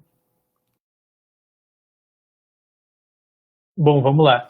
Em primeiro lugar, eu queria fazer minhas as palavras do professor Eduardo em relação a reconhecer em todos os colegas e todas as colegas que se apresentaram para esse processo de consulta, legitimidade para fazer isso, né? É legítimo que qualquer integrante da nossa comunidade se apresente para um processo de consulta, ainda mais tratando de pesquisadores de excelência nas suas áreas, como são os 6 nomes que se apresentaram para este processo, né? Então, em nenhum momento aqui a gente está desmerecendo qualquer uma das candidaturas, muito pelo contrário. A questão agora é qual a decisão que o Consul vai tomar em relação a isso, com a legitimidade que tem enquanto órgão superior da universidade. E aí eu queria, reagindo aos comentários, tentar aprofundar alguns pontos aqui. Em primeiro lugar, a questão jurídica novamente, né? O que aconteceu no último processo eleitoral? Nós tivemos 3 candidatos inscritos para consulta, e qual foi o procedimento adotado no Conselho Universitário? Simplesmente encerrada a consulta, se apresentou esses resultados para o Conselho Universitário, até aí tudo bem, Mas automaticamente, uma vez apresentados esses resultados, se colocou lá no quadro, antigamente, nas sessões presenciais do Conselho Universitário, a nossa famosa sala dos conselhos, se colocou lá os 3 nomes da consulta e, bom, vamos começar a votação. Né? Isso tudo depois de um longo expediente. Só a gente verificar a ata da última reunião do Conselho Universitário naquela ocasião. Esse procedimento está incorreto do ponto de vista do marco jurídico atual. Gostemos ou não deste marco jurídico, eu também não gosto, assim como o professor Eduardo, né? Também não gosto, mas o marco jurídico está posto como um limitador das nossas possibilidades de decisão. Né? Está posto. Então, a gente precisa seguir esse marco para garantir a legalidade do processo e para fins de segurança jurídica, né? Para que não se possa, com sucesso, contestar judicialmente esse processo. Então, novamente, do ponto de vista jurídico, é indispensável que o Conselho Universitário permita que colegas interessados possam se apresentar para a eleição de reitor que vai se dar na sessão do Conselho Universitário. Esses nomes podem ser os mesmos da consulta? Podem. Podem pessoas que se apresentaram na consulta retirar os seus nomes, ou seja, não se apresentar, não se inscrever, candidatos para a reunião que vai, para a votação que vai ser realizada na reunião consul? Pode. Inclusive é importante oferecer para os colegas, professores, essa oportunidade de fazer isso. Né? Eu fico pensando se me candidatasse para reitor e tivesse a rejeição da comunidade que eu almejo representar enquanto reitor. Será que eu deveria insistir na minha candidatura? Permitir que o Conselho Universitário colocasse meu nome na lista tríplice e, portanto, permitir que o presidente da República tivesse essa alternativa de escolha? Me parece que não. Né? Então, assim como candidatos podem não se apresentar para essa votação, novas candidaturas podem surgir. A partir de que elemento podem surgir essas novas candidaturas? Bom, buscando angariar a simpatia do Conselho Universitário, que é um órgão que tem entre seus membros pessoas que têm mandato. A gente tem que lembrar disso, né? Todos os membros do Conselho Universitário são eleitos, têm legitimidade, voto direto. Né? Voto direto. A professora Márcia, por exemplo, fez mais de 1000 votos na eleição entre os docentes para ser representante no consul. Não, o professor Eduardo também fez um monte de votos. Quer dizer, cada pessoa que está lá, os diretores, os representantes discentes, os representantes dos técnicos, são pessoas eleitas que têm legitimidade para exercer esse papel. Né? Então, é perfeitamente compatível com o marco jurídico desse processo e necessário, me parece, que se oportunize esse processo de apresentação de candidaturas para fins dessa votação. Então, esse é o primeiro ponto que eu queria reforçar, né, da importância disso acontecer. Basta lembrar as inúmeras situações onde nós não tínhamos 3, por exemplo, candidatos inscritos na consulta. Né? Então, qual seria a legitimidade para um terceiro nome ingressar na lista tríplice do Conselho Universitário? A legitimidade está justamente no fato desse nome ser escolhido pelos integrantes do Conselho Universitário, né, no processo de votação que vai se dar dentro desse órgão. Essa é a fonte da legitimidade. Né? Então, novamente, a gente tem que lembrar isso, que o Conselho Universitário existe como órgão reconhecido pelo marco jurídico, com a responsabilidade de liderar esse processo de escolha dos dirigentes. Né? Nós não estamos num modelo de votação direta para reitor. E me parece que sequer esse modelo seria desejável, se a gente pensar em algumas consequências de um modelo como esse, como aquelas que o professor Eduardo mencionou, né? Problemas de corporativismo, problemas de falta de controle social dos destinos da universidade, e assim sucessivamente. Eu queria, em relação a esse processo que vai acontecer agora, na atual conjuntura, dialogar um pouco com algumas falas que vieram aqui na forma de comentários. Né? Nosso colega Felipe Comunello perguntou sobre o fascismo, né? Essa palavra tem sido utilizada por muita gente para definir o atual governo federal. Ele perguntou como isso poderia de alguma forma, se manifestar neste processo. Né? O que eu vejo que tem acontecido? Né? Entre as pautas desse governo atual está a construção de inimigos. Né? A gente tem visto isso nos debates políticos. Permanente necessidade de construção de inimigos. Se é algo que é característico das experiências históricas do fascismo, é essa necessidade de construir inimigos. E nós somos o inimigo da vez. Nós, Universidade Federal, nós, URGS, somos o inimigo da vez. Nós, professores universitários, nós, pesquisadores, cientistas, somos os inimigos da vez. Então, é nesse sentido que eu vejo a conjuntura atual que vai influenciar nesse processo de elaboração da lista tríplice e de escolha de um dos integrantes dessa lista tríplice. É muito provável que o governo federal queira fazer desse processo, como tem feito em outras instituições, não um processo que fortaleça a autonomia da universidade, mas sim um processo que alimente uma mensagem política, mensagem de construção de um inimigo político, que seria a universidade. Então, contrariar a vontade da universidade, expressa na consulta, contrariar a vontade da universidade, expressa por seu conselho superior, é passar uma mensagem política. E temo, assim como outros membros da nossa comunidade, que seja esse o caminho que o governo Bolsonaro vai seguir. E se nós sabemos da existência desse risco, nós vamos deixar isso acontecer? O Conselho Universitário vai deixar isso acontecer? Será que a nossa comunidade quer que algum dos integrantes do nosso corpo docente sirva a esse propósito, seja instrumento para essa mensagem política de ódio? Me parece que não queremos isso. Né? E se nós não queremos isso, nós podemos fazer alguma coisa para evitar esse resultado. O que nós podemos fazer? Dentro do marco legal, elaborar uma lista tríplice que limite a possibilidade do governo federal transformar esse processo de escolha de um dirigente em um ingrediente a mais do ódio que tomou conta desse país.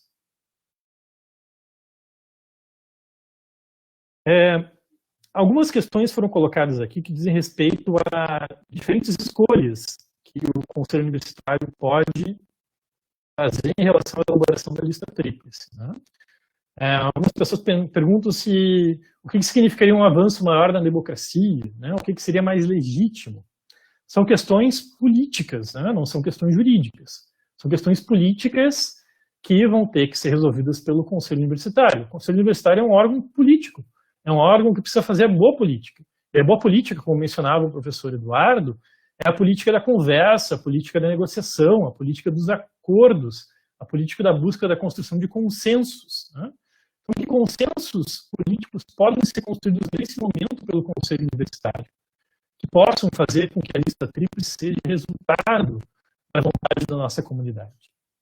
Me parece que alguns consensos existem. Há muitos mais pontos em comum, se nós formos parar para pensar, do que pontos divergentes em relação a, no mínimo, 2 das candidaturas que se apresentaram nessas eleições.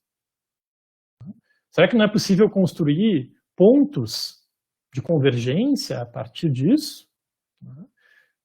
Me parece que um representante, por exemplo, dos discentes no Conselho Universitário vai pensar a legitimidade do seu voto de uma maneira diferente de um representante de uma unidade, um diretor de unidade, né, ou de um representante docente, vai avaliar os resultados da consulta de maneira diferente. Isso não é um problema em si. Isso é salutar para a universidade, salutar para o Conselho Universitário. Mas será que não é um possível espaço de negociação a ser seguido? Que nos livre também dessa divisão em segmentos, que tampouco é benéfica para a universidade, que trabalha numa lógica de cooperação entre os segmentos? Me parece que isso é uma resposta possível também nesse processo. Seja qual for a decisão do Conselho Universitário, do ponto de vista político, todas essas possíveis soluções que foram apresentadas aqui, por exemplo, escolher o mais votado, vencedor da consulta, de acordo com a interpretação, ao menos de 2 das chapas que já foram a público, como uma solução legítima, pode ser. Escolher aquele que tem mais voto, considerando a quantidade absoluta de votos da nossa comunidade, bom, se alguém tem argumentos perante o seu eleitorado, para defender essa posição do consumo, é legítimo que o faça. Então, o processo político, ele deve acontecer. No Brasil, a gente, nos últimos tempos, tem perdido um pouco essa capacidade de valorizar a política, a boa política.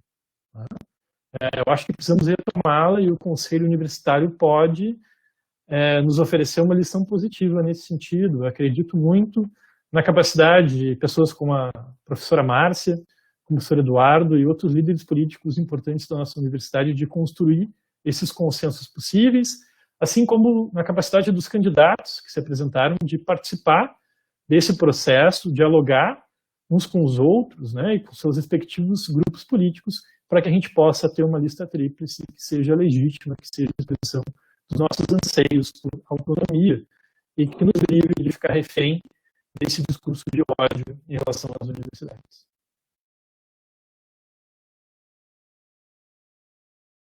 Obrigada, Eduardo, para a sua consideração sobre esses questionamentos. Eu vou falar basicamente duas questões que foram colocadas que eu acho que são mais relevantes além daquilo que o Lucas já falou. A primeira foi uma pergunta que eu não lembro mais de quem que fez, que pergunta se uma terceira pessoa que não fosse o Rui ou a Zane escolhida teria legitimidade. Para mim, não. Nem a Zane, para mim, tem legitimidade. Para mim, só tem uma pessoa que tem legitimidade para ser o reitor eleito da universidade. Aquela pessoa que cabeçou a chapa 2, que ganhou a consulta nas regras que ela foi colocada. Então, a nossa posição é clara. Nós queremos que o programa seja escolhido, não para que o terceiro desse programa seja escolhido, para que seja respeitado a pessoa que cabeçou a chapa 2, no caso. Então, eu não acho nem que a vice-reitora e nem o terceiro possível, que pode ser o decano do conselho universitário, tenha essa legitimidade. Aliás, vamos combinar que eu não queria isso para a professora Zane, se ela tivesse sido escolhida e o presidente da República nomeasse ela. Eu não queria estar no lugar dela. Espero que isso não aconteça. Espero que o primeiro colocado seja nomeado. Então, legitimidade ninguém tem, para mim, a não ser o primeiro da chapa vencedora. Legalidade é outra coisa, isso é outra discussão. Estou falando aqui em legitimidade, essa foi a pergunta. A outra pergunta, eu queria fazer uma analogia. O atual presidente do Banco Central chama-se Roberto Campos Neto. O avô dele, o Roberto Campos, foi ministro do Planejamento da ditadura. Ele, uma vez, fez uma frase que ficou famosa. E aí eu vou pedir desculpas para os meus colegas estatísticos, meus vizinhos lá do campus, mas a frase dele foi que estatística é que nem biquíni, mostra tudo menos o essencial. Então, a gente pode pegar esses números aí da consulta e fazer o que quiser com eles. Então, eu vou fazer dois exercícios. O Lorenzo, que falou aí do voto universal, como sendo, entre aspas, para ele o mais democrático, eu vou perguntar para ele o seguinte: quem foi o mais votado entre os estudantes? Foi a chapa 3, com 7.200 votos. Mas não foi o mais votado, a maior intenção de voto dos estudantes. 29 mil estudantes não escolheram a chapa 3, nem a chapa 2 e nem a chapa 1. De outro lado, a chapa 2 teve 1.454 votos entre os professores. Isso aí significa que ela teve pertinho de 50% do número absoluto de professores, não do voto válido. E do voto válido ela passou de 50%. Então, o que seria mais legítimo dentro dessa discussão que ele está propondo aí? O voto universal é mais legítimo. Mas nós já discutimos aqui, que nós estávamos discutindo, é voto de categoria. Na categoria dos discentes, por N razões, entre elas o desinteresse, entre outras a desilusão, entre outras a dificuldade, tudo pode ser pensado nessa hora, cada um vai avaliar do jeito que quiser. 29 mil estudantes decidiram que não queriam participar do processo.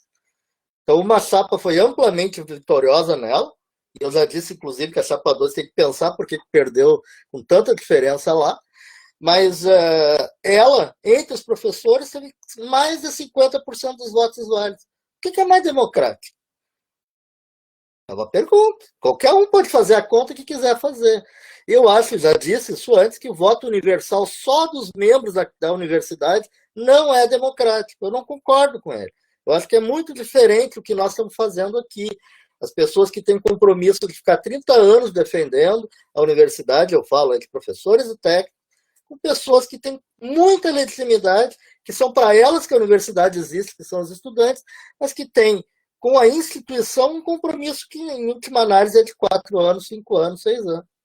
Fora os que voltarem, né? Eu sou aluno da URGS, eu formei na URGS, fiz mestrado na URGS. Mas então, democracia é uma palavra que é muito relativa nesse aspecto aí. Se a gente for fazer essa conta, eu acho que é muito mais democrático a regra que foi estabelecida, no sentido de que ela foi a regra estabelecida. Sendo assim, nós fomos para a consulta as 3 chapas, sabendo que a regra era essa. E parabenizo a chapa 3, que foi dizer para todo mundo essa madrugada que quem ganhou foi a 2. Então, ela está reconhecendo a legitimidade. Então, o Lorenzo, não sei se ele é professor, se ele é técnico, se ele é estudante, eu não sei. O cidadão Lorenzo ele tem direito de achar que o voto universal é mais democrático. E eu tenho direito de achar que só 7.040 mil estudantes não significa que valha, do ponto de vista de peso, mais do que 50% do total de professores, que é o que teve a chapa 2 lá na outra. Então, isso é muito relativo. Eu gostaria muito de poder votar na professora Carla se ela tivesse ganho. E não faltou muito, vamos combinar. Se ela tivesse feito uma votação mais expressiva dos professores, talvez tivesse ganho. Não fez. Bom, faz parte do jogo, faz parte do processo. Então, a minha intenção é votar no professor Rui. Eu diria que 77 conselheiros, sexta-feira, todos os 77, na minha modesta opinião, deveriam votar no Rui. E aí depois a gente vê o que acontece, como é que a gente faz o segundo e o terceiro da lista tripla. Para mim, essa seria o sinal político de que o Conselho Universitário quer autonomia universitária e quer que o seu processo que ele estabeleceu valha lá. Então, para mim, esse seria o ideal. Todos os 77 votam no Rui Oppermann e depois a gente faz uma segunda votação. Isso é possível? É possível. Isso já aconteceu em eleições da URGS no passado. É isso. Não adianta a gente ficar mais falando que posições são posições. Eu gostaria de agradecer ao Lucas e ao Eduardo. Esse assunto não está fechado, apenas a gente está trazendo esse debate para provocar a reflexão do Conselho Universitário, que precisa se organizar para essa sexta-feira, mas também para trazer para a comunidade a informação de como esse processo pode ser feito, derrubando alguns mitos, que é o fato de ser ilegal a gente mandar 3 nomes que não sejam as 3 chapas, derrubar os mitos de que a consulta é vinculante, a consulta não é vinculante, e principalmente trazer a grande preocupação de que sexta-feira o Conselho Universitário faça um procedimento que não incorra em nenhuma ilegalidade. Porque a URGS, nós, URGS, não merecemos ter um interventor ou uma interventora. Nós merecemos ter a pessoa que a gente elegeu sendo reitor da URGS. E para isso a gente vai ter que fazer um processo com legitimidade na sexta-feira. Espero que os conselheiros comecem a refletir, a conversar, estabelecer pontes, diálogos, que a comunidade os motive a isso. E, sinceramente, espero contar com a parceria das chapas que não foram vencedoras para tomar a decisão certa. É muito fácil cumprir a lei. É muito difícil fazer o que é certo. Boa noite a todos e todas. Boa noite.